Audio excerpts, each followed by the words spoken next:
Hello, everybody. It's lovely to be here with you. I am Olivia. I am Wanda's Chief Learning Officer, and I'm delighted to be here facilitating this hopefully very inspiring and informative conversation between Dr. Evelyn Tiren, who leads Wanda's East African projects, Susan Kinyua, who is from Kianda Foundation and has over 2 decades of experience in developing women's livelihood programs in central Kenya. And also Wangechi Gitau, who spearheaded the counselling that emerged very naturally, very organically out of this program.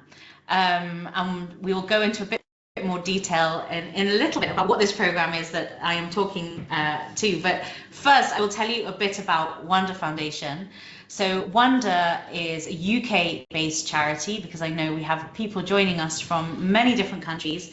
We're based in the UK, but we work with locally led education projects serving women and girls across the world. We work in over 20 countries. And we adopt a whole person approach. We embed mentoring into the programs that are delivered, working very closely with our local partners who implement this, and them with the people who are participating in these projects to ensure that this whole person approach is really adapted to local needs, local culture, local understandings. And this webinar builds on the research that we launched as Wanda earlier in the year, which was called Healing, Learning and Thriving, Mental Health as a Foundation for Women's Empowerment in Kenya. And we launched that research, and we're having this webinar today because we were so excited by the amazing results that came from embedding counselling into this livelihoods program, the Fanikisha project within the wider Mwangaza project.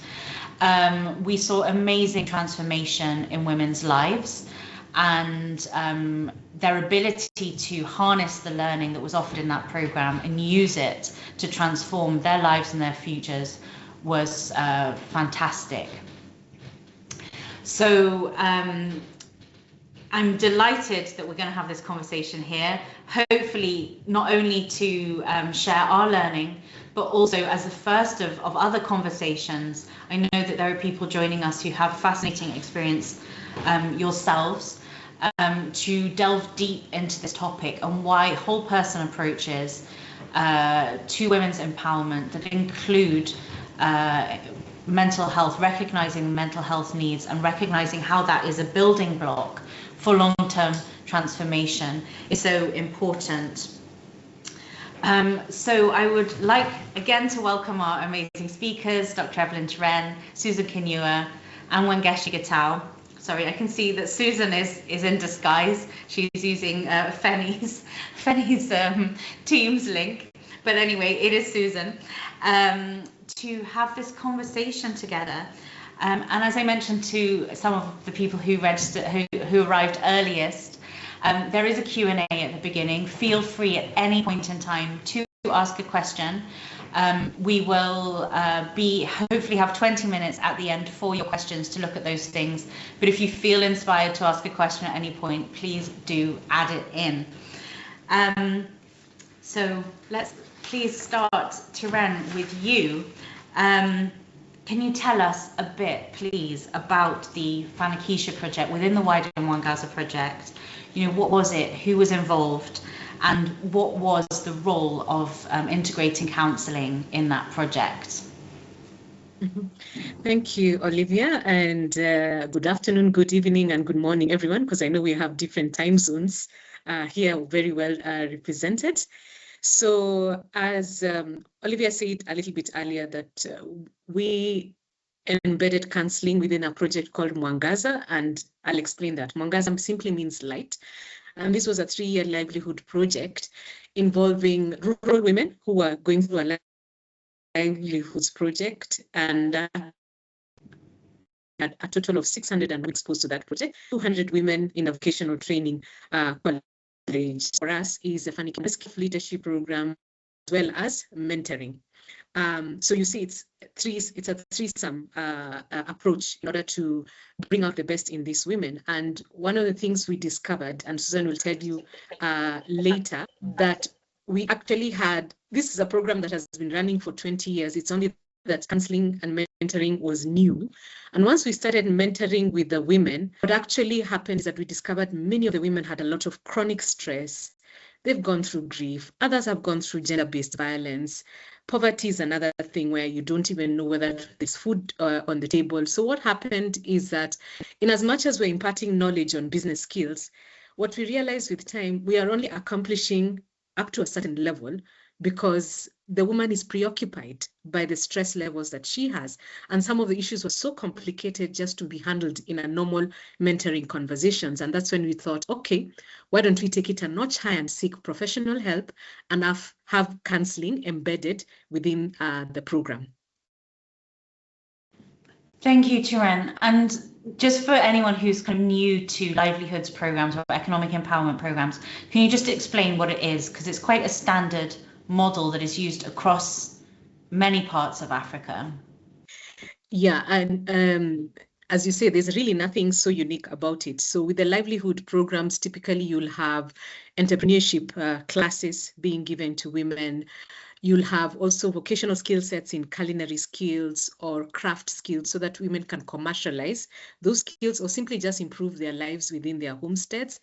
And there's also a lot of financial literacy sessions that are also given for the women, and also just leadership so that they can take an initiative in driving their own economic life within the homesteads and in the community. So as I say, it's not so unique. We have very many nonprofit organizations which actually execute these programs. Fantastic. Thank you so much, Tiren.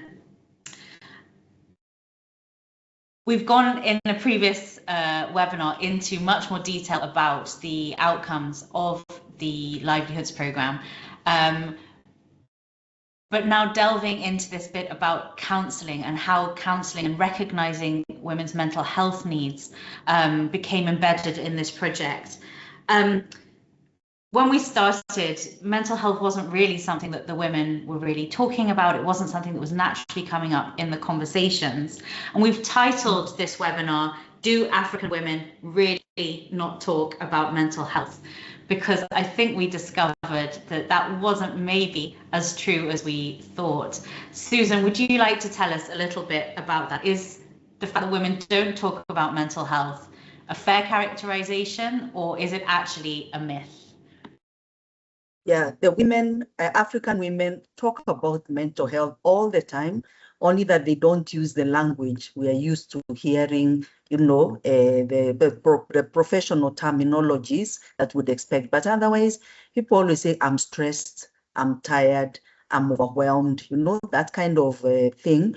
Or I have issues with my children or with my spouse or with the neighbors, or I have no money, you know, those. So they are talking about it, but probably not in the language we are used to hearing.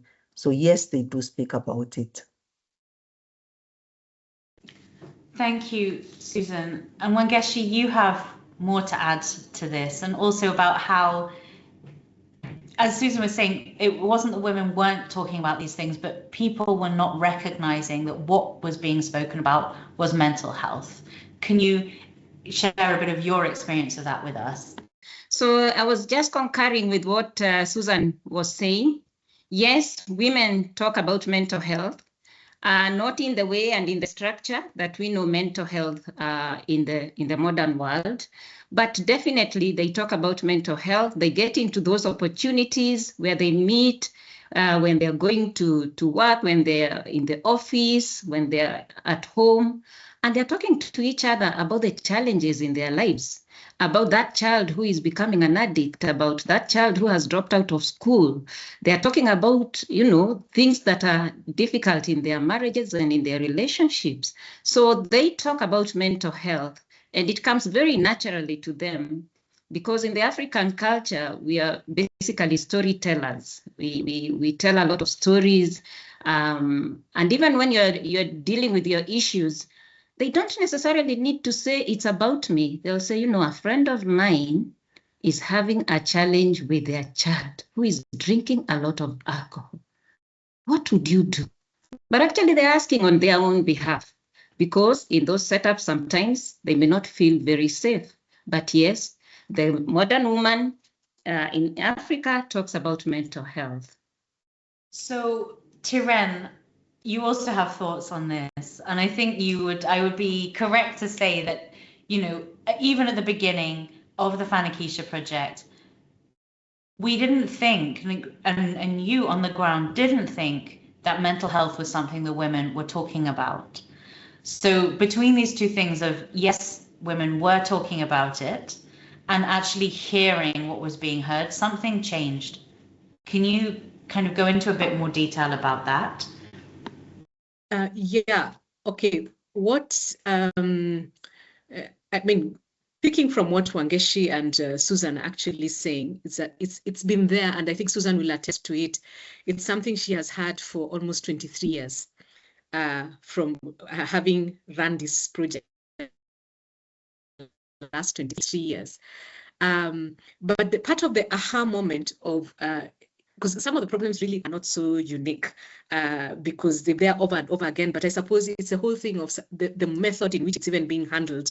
Sometimes from these conversations with women, you know, hang in there, toughen up, or we go into the spiritual angle and so on. However, as we continue doing the project, what was very interesting is that we even had one lady who once even told us that, you know what, have you ever considered bringing counseling? Because perhaps, you know, many of us are very stressed here. Using the same language as my two colleagues are, many people are carrying very heavy burdens and you don't know. So, and some even don't know. And I think even Wangechi says, even in her session, sometimes people don't know. There's a Swahili phrase where you say, hujui, hujui. That simply means you don't know at the end of it all. So with just that, a little bit of a nudge from this lady, she was like, you know what, how about if we have counseling here? And she was quite persistent. And that's when we started sitting down together and you're thinking, actually, we are handling things which are actually beyond us. How about we give it an attempt and look for avenues where we can actually connect with people who are capable of doing this very well, because that's their training. And I think, Tiren, it would be great if you could speak a little bit about how that trust was built through, you know, there was mentoring, there was group mentoring that was set up alongside the this training on how to start or develop a small business. And you saw that this structure that it was built upon, the savings groups, you saw change in how the women were interacting with each other, how they were supporting each other, and how they were able to trust each other, that led to this deeper confidence, these deeper revelations and sharing of the things that were going on in their lives. I think we've lost Tiren. Susan, do you want to answer that question for us? Yes. So the thing is, as she was already alluding to it, you remember in 2020, we had the challenge of the corona, COVID-19, as we came to know it. And at the time, we had serious challenges. Many businesses were shutting down. So the women we work with are on the lower level. They didn't have much. So actually, their livelihoods were wiped out overnight. So that was another thing which made us think, okay, we need to do something to help these women. And just giving them business skills was not enough, because we have the Fanikisha program is about, we train them in business skills and cookery skills. And then we now have added this part of other life skills, including counseling. So that's why we thought of bringing in counseling, and it has been the game changer, because if a woman is very stressed, she can't think straight, so she will not even be attentive in class. But when she has like kind of processed the issues which are bothering her, then she will be able to understand the accounting, how to keep business records, how to write a business plan, and so on and so forth. So that is what I'd like to put there. Thank you. And maybe I could add, Olivia, one of the things that was very interesting is that I think for those of us who know the Kenyan setup, many women organize themselves in what we call chamas, groups. So we capitalized what we call self-help groups for economic purposes. And one of the things is that we capitalized on that model to establish groups amongst these women. So these women came together in groups of maximum 10. And then yes, there was one-to-one mentoring, but we also discovered as the women are so many, why not capitalize on group mentoring? And it's within those circles that now some of these deep issues were actually emanating, because now some of these spaces are safe for the women just to express themselves. Just in the same way in the self-help group, they have their economic activities that they discuss. But Susan and Wangechi will attest to it that women disappear for these things for 2 hours, maybe per week. But economic activities are discussed for the first 15 minutes. The other 1 hour, 45 minutes, it is what problems they are facing and how to resolve it. And it can be resolved properly, or it can also be it can be destructive at the end of the day if the women don't have the skill sets of really dealing with the issues. Thank you, Tiren. And I think to you, Wangechi, in the introduction, you saw something change, because I know that sometimes these groups, sometimes the way things are discussed is not an overwhelmingly positive way. And sometimes trust can be built, and sometimes women feel that they can be judged in those groups. But we saw that something had changed, and that something allowed this conversation of mental health, that taboo in some way, to be broken. Wangechi, can you tell us a little bit more about that, and then what happened? So once the trust, how the trust was built, and then once the trust was built, how that counselling was introduced?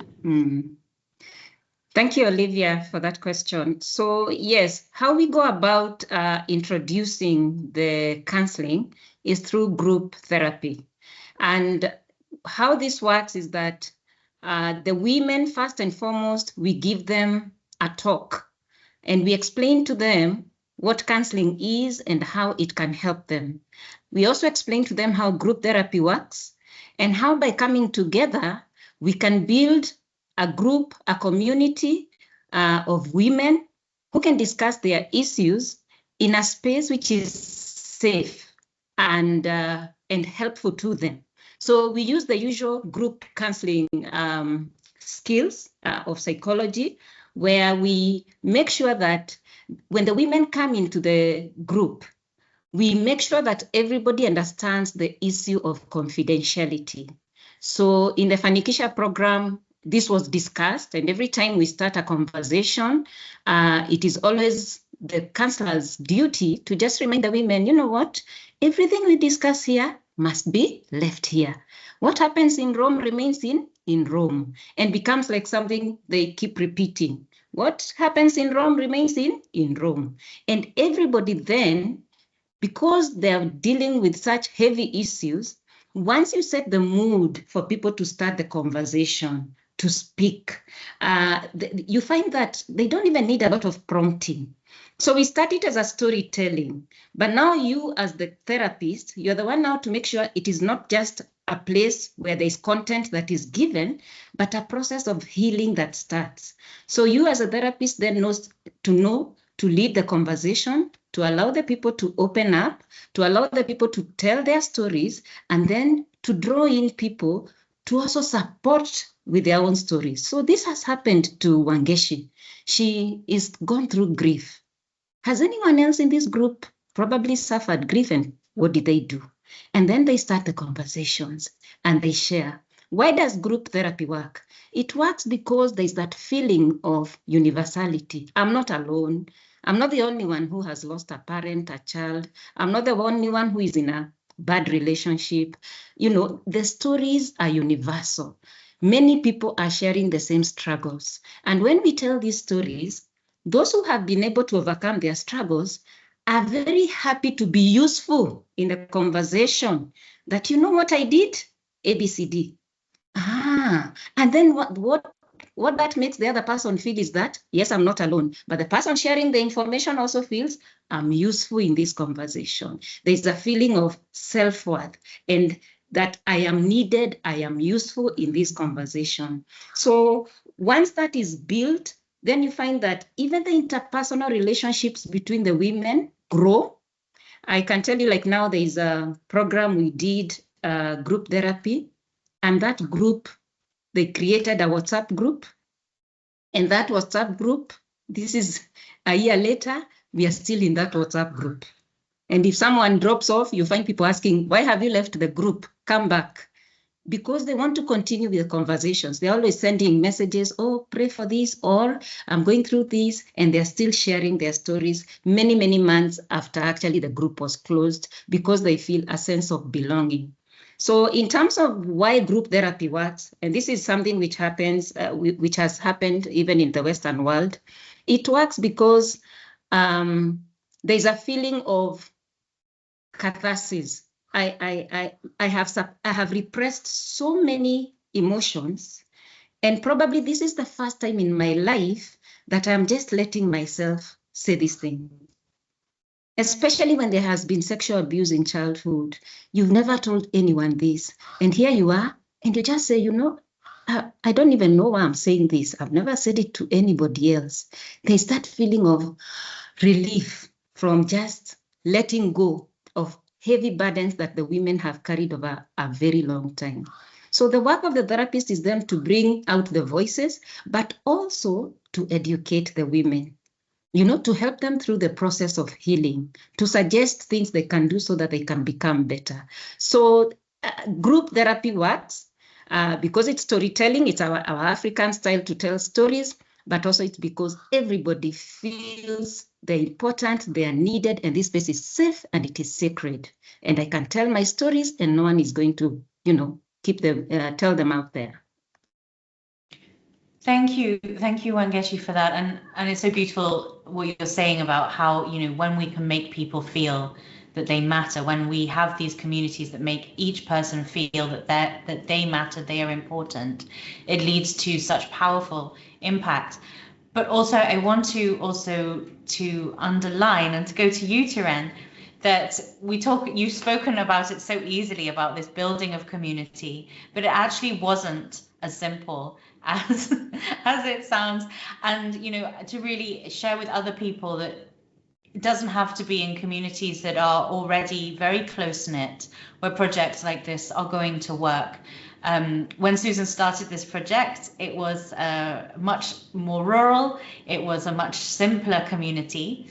It was generally people from one ethnic group, and now it's rapidly urbanizing, it's rapidly changing, it's much more diverse, and yet that trust has still been built. So Tiren, can you tell us please a bit more about that and about how this has worked in that African context, but in this, you know, this modernizing, urbanizing, rapidly changing African context? Yeah, so you're right. It was not a walk in the park when we started it off, and there was a high level of distrust. Even with the homogeneous communities, it was such that for some of the women, they would say, no, I can't be in this group because, you know, they all come from the same village. So chances are my story will be, you know, the news at 9 p.m. Mostly the news at 9 p.m. here. It's the main news in Kenya. So there was that fear. So what we did is, what's so important is, first of all, as Wangechi said, you really need to do a lot of education, first of all. What is this all about? What is the benefit?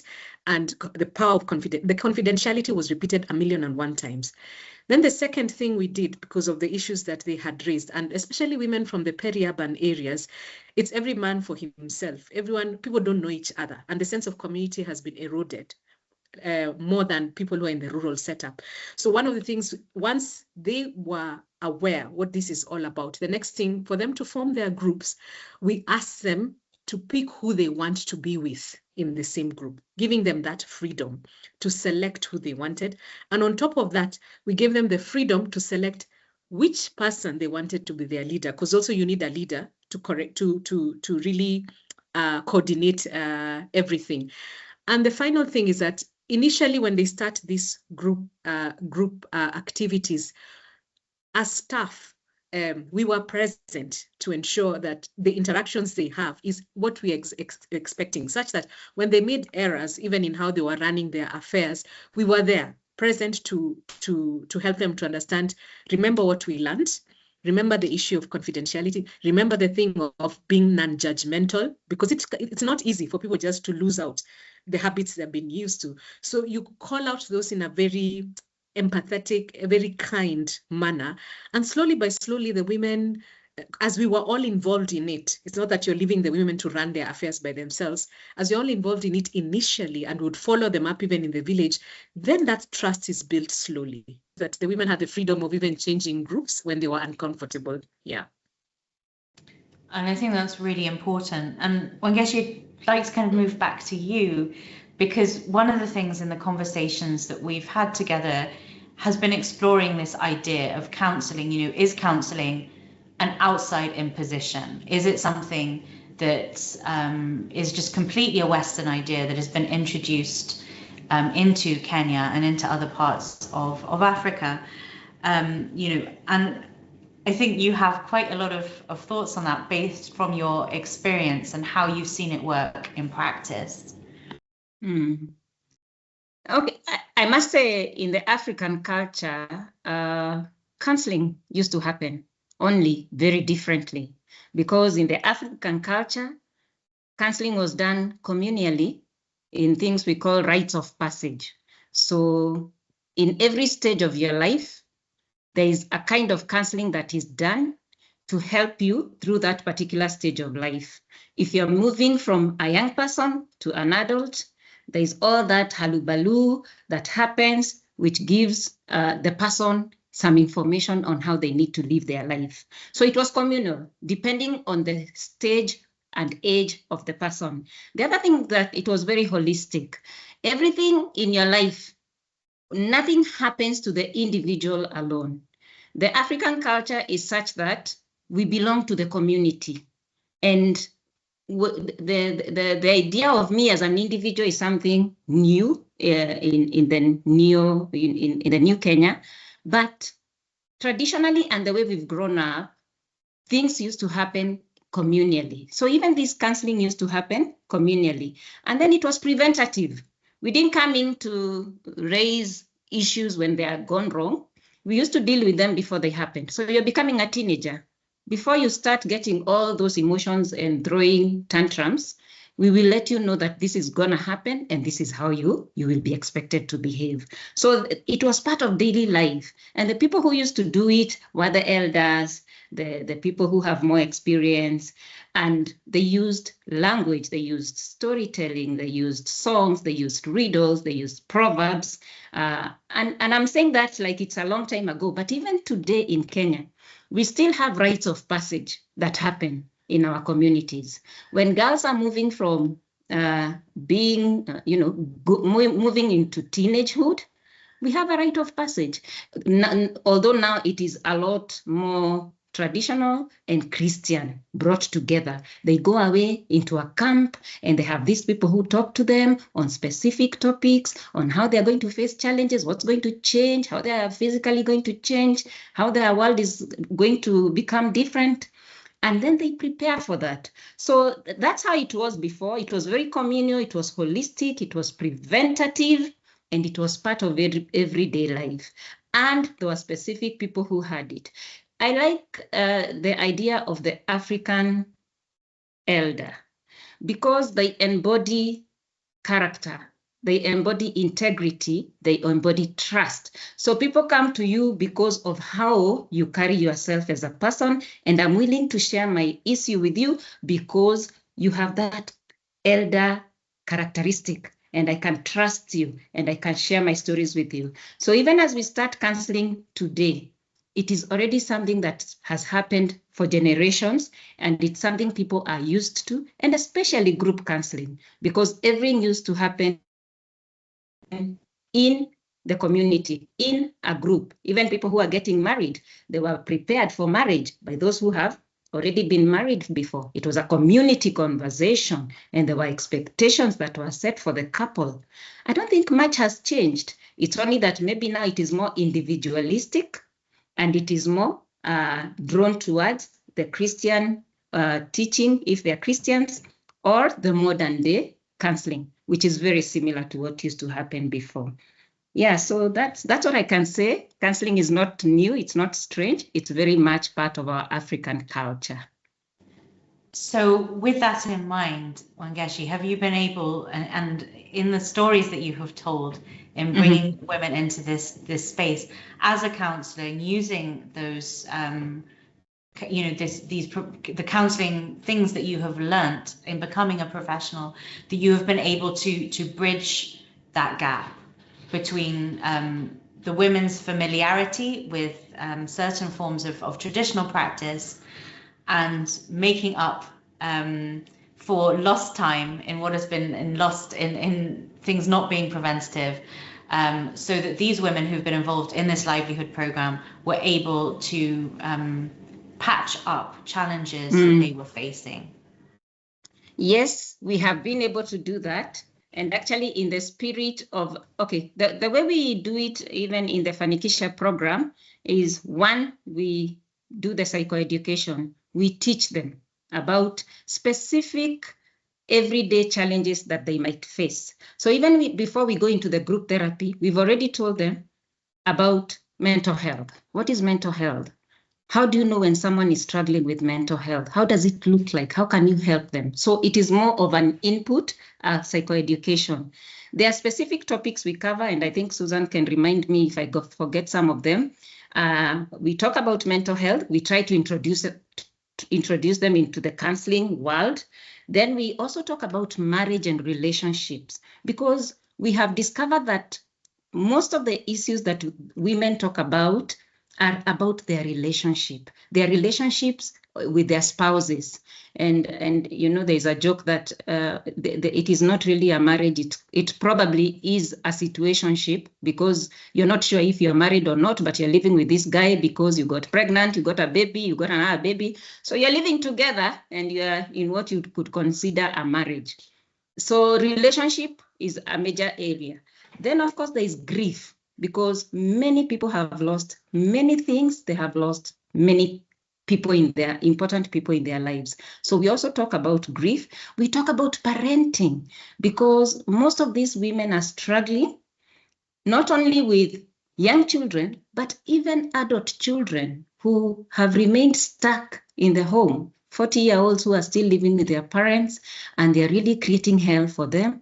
And we are trying to help them see, how do I parent better? How do I take charge of this situation? So parenting is also a very important one that we cover, among many others. Addiction in our country is really a big thing. So we also cover that. So with that first part, where we actually deliver the information to them from a psychoeducation perspective, then we move to group therapy. So now we sit and have the conversations where you tell your real stories. The real stories, which then move to, how do we help you to deal with these issues? What have you done? And you as the therapist is able then to give guidance. And then after we finish with the group therapy, there are specific people, even in the group therapy session, where we insist, please, Wangechi, after this session, see me, then we can have a one-on-one conversation, because the conversation is gone very, very deep and it's very, very personal. So we do one-on-one counseling for some of those cases. The numbers are many, so we try to do the group therapy to cover more people. But also the one-on-one counseling helps, even for those by their personality who don't feel, safe to share in the wider group, and yet you can see that they're struggling very much with some of the issues they are going through. So we've been able to bridge that gap. We've been able to, it's not because it's easy. We've had to teach a lot, to build relationships, and especially as therapists, just that embodiment of a person who can be trusted, who is available, who is able to talk to you, and you feel, just by talking, I feel good. Actually, the best thing about therapy is that once you talk, you have already started healing. So it's always to encourage them. So a therapist who listens has done 50% of the work. Yeah. Thank you. Thank you so much, Wangechi. And Susan, I'd like just to ask you, because you've taken this learning, this initial setup that was developed in Fanikisha, developed with Wangechi and Tiren, and you've moved into a new community in Karanji. And I think when we were initially talking about this, we were thinking, oh, maybe this therapy is working really well because these women actually, they just have normal problems. They don't have particularly difficult problems. But you found that in Karanji, in fact, these women had very profound challenges, and you've seen interesting results. Can you share a little bit about that with us, please? Yes, that's a current group we are currently running. Karanji is in Limuru, and we have a group of about 100 women, and half of these women, more or less, have had suicidal ideations. So this is a very big number. So I got very curious and wondered, why would there be such an issue in a particular area? Then with time, I've come to realize that these women, many of them, they were resettled there after some post-election violence. So they are having many serious struggles. And so currently we've had to do a lot of first aid, psychological first aid. We've had to really hold them more keenly. Those who need extra help, we don't do it only for the week to end because we go there on a weekly basis. We call them in between, and they know they are free to come and talk to us. And really, it's big progress. One of the people just commented and said how she had tried suicide so many times that she just thought that even God does not want her, because amemkata. That's what she was saying. So to realize these issues are very serious, and but the truth is that at least we are headed in the right direction. Yeah, so I was remembering something Wangechi was talking about the groups and the youth and all. So you're not only helping the mature lady, but once you help this woman, you're sure that you have helped also her children and her spouse, because the relationships improve, and the community at large. While I'm at this, let me just add one more thing regarding the group sessions which we have with the women. Once they choose those group leaders, they're the ones who choose. Before, without choosing, you can tell these are leader you choose for them. Then they rejected those leaders. So with time, we realize you allow them to make the choice. So these women get extra coaching on being what we call mentoring. We train them to be mentors, and ultimately they learn also how to be counselors. They attend a 6-month counseling course, which they do an exam, and actually they are certified. Then that we have left permanent solutions in the community, because these women remain in the community and they remain in touch with us. So that is a very powerful other way of handling this. And then once every year, we try and meet with these ladies and from the different villages. So maybe we've worked in, let's say, 20 different villages. They all come once a year and we have a session with them. So saying what has worked for them, what has been a struggle, and our lines are always open. We don't have to wait for that 1 year summit event. They can always get in touch with us and tell us what they are having in struggles. I remember one case, a lady called and mentioned that one of her group members, the house had burnt down, and then we tried to see how to support her in that one. Another one lost a child, an only child. So we try and also come there and give them the therapy, and we are there to support them. And many, many other stories. The stories are as many as the women that we have worked with, who are thousands and thousands of women. Thank you. Thank you, Susan, for sharing those powerful insights. And just before we move to the questions, and please, if anyone has any questions, do share them. We'd love to have your questions, or and especially given that so many of you come from situations where you have experience in this. But just to come back to you, Tiren, and please, Wangechi, Susan, do come in if you want to. Obviously, Wanda started this, and Kianda Foundation started this, not with the intention of developing or delivering counselling sessions. Both organizations are focused on education predominantly, and on this is where all of this started. This was an education project. It's an education project that Wonder is now delivering different adapted versions of in Uganda, in Western Kenya.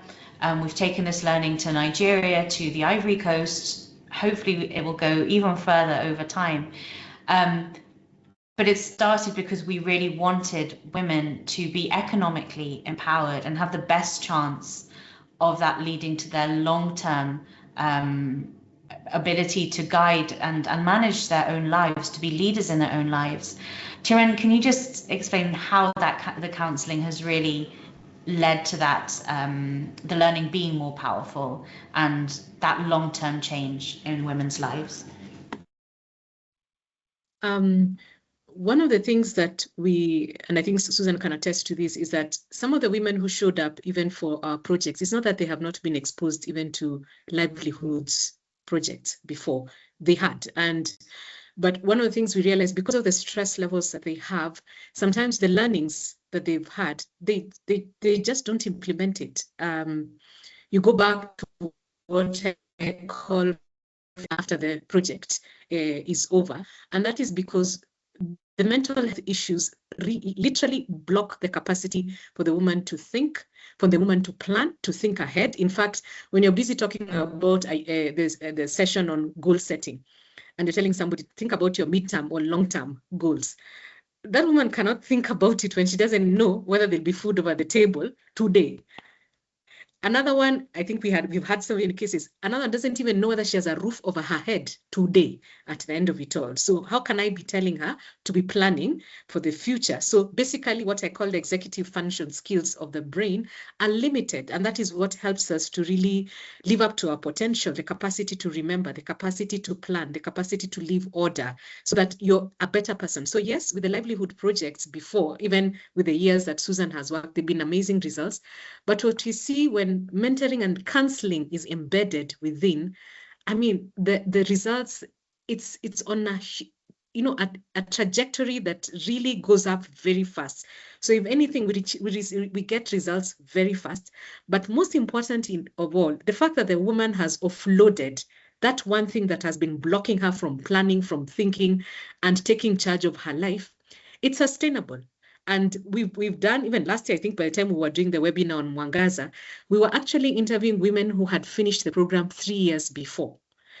And the results were shocking because it was much better than what we evaluated a year after they had finished the project. So yes, when you have counseling, you're guaranteed that there's a high chance that this woman, if she was going to start an economic activity, she will. The idea is also she sustains that economic activity. She will, because the willpower is there, because you have lifted the load that was actually crushing the willpower that was there before. So that is what we have seen, and there's a lot of evidence, testimonials from many of our women. In fact, we get shocked because I think they're even doing better than ourselves who introduced the counseling project. I think, Olivia, you remember our friend Elizabeth, who even had built a house. And by the time we finished the project, she had no home of her own as such. So it's incredible what the therapy does to the mind.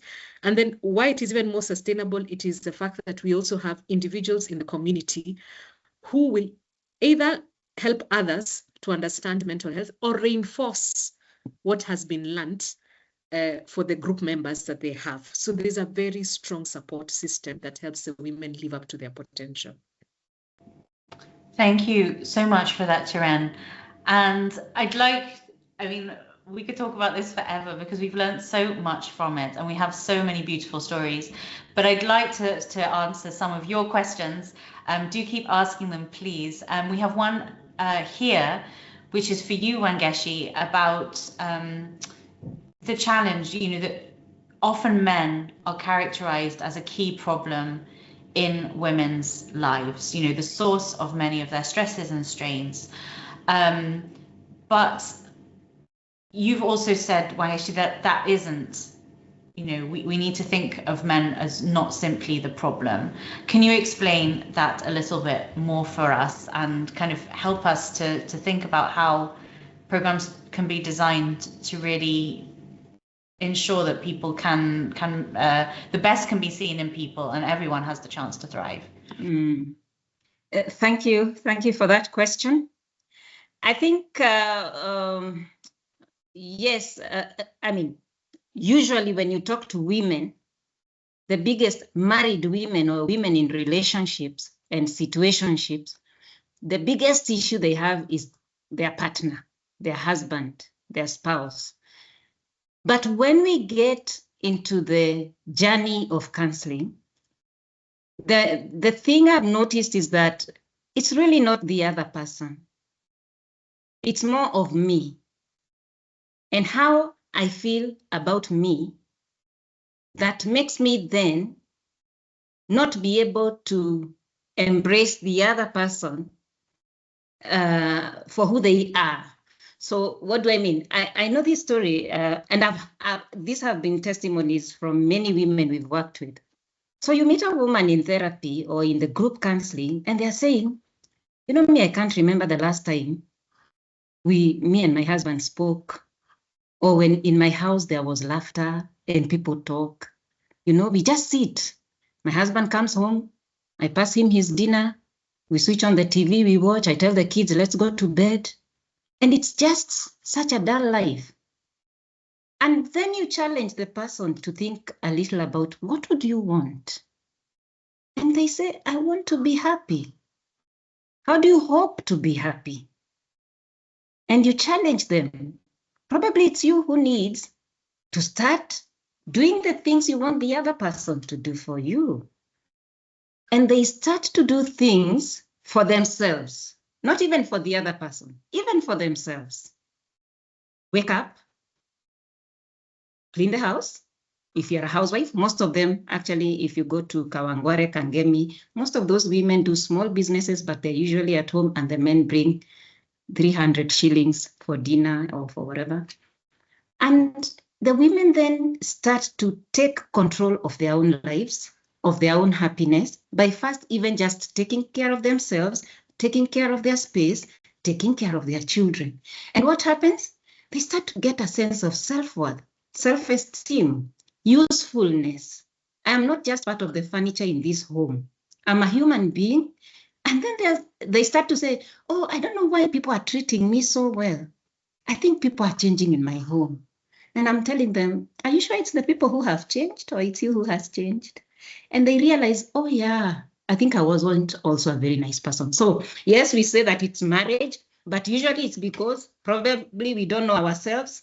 And that journey of self-awareness, self-worth, self-efficacy is the most important journey we take with the women over and over again, because it doesn't only heal their relationships, it also heals their businesses. It also heals their extended family relationships. Yeah. Thank you, Wangechi. And I think, the power for each of us discovering that we matter and that we have agency and that we can make decisions about our lives is something that goes far beyond women in Limuru. It's something that all of us need to be conscious of. And how we treat other people is so important. But I think it's also important that we don't minimize the very real problems that some of our women have experienced, issues around violence, issues around things like this. And Tiren, you've seen women, when they have that agency, also making very brave choices, empowered by the mentoring, by the counselling, to make very brave choices and change their family circumstances. Can you tell us a little bit about that as well? I think I'll answer that with two stories in my head that actually can illustrate this. And so when there's that sense of agency, there's also assertiveness. The most important is, and I think we hear it in the sessions with the women, I know what I want. For once, I know what I want. For once, I can make a decision on my own, because in reality, they've even allowed circumstances and people to make decisions for them for fear of judgment. And in our traditional African setting, it's what will people think? What will my family, extended family think? So that puts a lot of pressure on people. But once they discover what Wangechi is talking about, the fact that I can make a decision, I can be happy and so on, we've seen two kinds of results. In relation to these relationships at home, you have women who've decided how they want that home to be run. I even have a lady in mind who the husband was not even working, and she would really frustrate her at home at the end of it all and would beat her. In fact, it had reached a point she feared that the man was actually going to kill her, and that there's a moment she took off but came back for the sake of her children.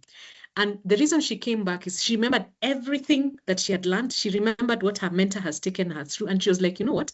I'm going to take charge of this home. And she sat down her husband and told her husband, I am aware of everything, including the fact that he wanted to sell the last piece of land that they were occupying. And after that, her children will not have anything. And she said, I have put a caveat, so even the chief knows. And the government will also help me. And I mean, she articulated everything. So what happened is that she even told him, these are my terms and conditions of staying in this relationship. And the man was so shocked, because it's the first time in almost 15 years she had ever articulated what she wanted. And she said from that moment henceforth, there's been peace at home, and he does what she wants, and they now communicate. But then we've also had other situations where the woman now discovered, this is not a space I need to be in. It's not a good space for my children. Yes, I may be a single mom. It is not what the community would want. I may not look good, but they've had the bravado of walking away and starting life all over again. So, and the children are happier, and she's happier at the end of it all. So yeah, so that's how I could answer that question. They've been very tough decisions that have been made, but for the better. Thank you, Tiren. Those are really powerful stories. And I think maybe, Susan, just to ask you, part of what has made this different, part of what we've seen such powerful results has been because the counselling has happened in a group, and those women have not made those decisions without knowing that there was support for them to fall back on. Would you say that that is so, and has it allowed the women to be braver in the choices that they have made and in exercising their agency? Yeah, certainly. The fact that I know I have, some cheerleaders, people I can count on, and who will not judge me, naturally I'll feel safe and secure. And you realize this program goes on for 6 months. By the time they're trusting us 100% is usually by the 3rd month. Then from there, you just see the person just improving, looking better, dressing better, more confident with their shoulders up and chest out and chin up. And they seem like they know what they want to do. So what I would say is it is true. It's because we believe in them, and they can see that we want the best for them. So the trust comes later on, and having a fallback mechanism is very important, and they feel I have a safe space and I have people who can be there for me all the time. And actually they call one lady once told me, gosh, you mean you can even remember my name? You mean you even call me even to just confirm I'm getting on? This means so much to me. For me, it's very natural to think of calling your friend or someone who has shared deep things with you. But for them, no one has ever maybe done that for them in their lives. So this really speaks very well. And maybe another story is one young one who was in her 20s. She was just staying home, waiting for her husband to bring. And then, of course, the usual arguments. But then this one day she decided, no, I'll try and find a way out. So she thought, these mandazis, which we have been taught how to make, let me start making them myself. So she wakes up very early in the morning, makes the mandazis, sells them, makes about 200-300 shillings. And now lately, she has also learned how to be a carpenter, and she's very happy, and the family is going on ahead. So she's still in her 20s, so she has a whole life ahead of her, thanks to the fact that she went through Fanikisha and did the counseling. I don't know if I've answered your question. Thank you. I mean, I think it's certainly very impressive that someone can start a business making mandazis that are donuts that are so easy to make, can move to become a carpenter, which is incredibly skilled. So we only have to imagine what profession she's going to have in a year's time. But it really shows her exercising her agency. I'd just like to ask each of you, because we're about to finish, very quickly, 3 words. What is your top advice for someone thinking, shall I embed counselling in my program in East Africa? Wangechi, your 3 words. I think it's yes, you must. Those are my 3 words. But just to add on to that is, if they are not healed from the inside, even the businesses may not thrive as well. And I don't want to take too much time, but I just wanted to add something to what Susan said. There are women who have come for the program who have never had a certificate to their name. They dropped out of school when they were young. In those graduations, when those women receive that certificate, it's like completely transformative. You mean I have gone to school and I have a paper that shows that I went to school? Wow. And one of the ladies actually went with that paper, which shows she did catering, and now she's employed as a full-time caterer in an organization. So we are changing lives, transforming lives. Thank you, Olivia. I took more than my 3 words.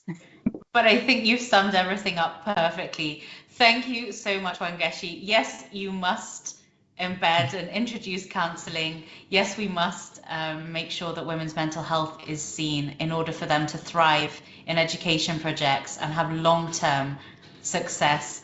Thank you, Tiren. Thank you, Susan. Thank you, Wangechi, for sharing your insights and your wisdom. And thank you to everybody who has joined us. We'd love to hear from you if you have any questions going forward.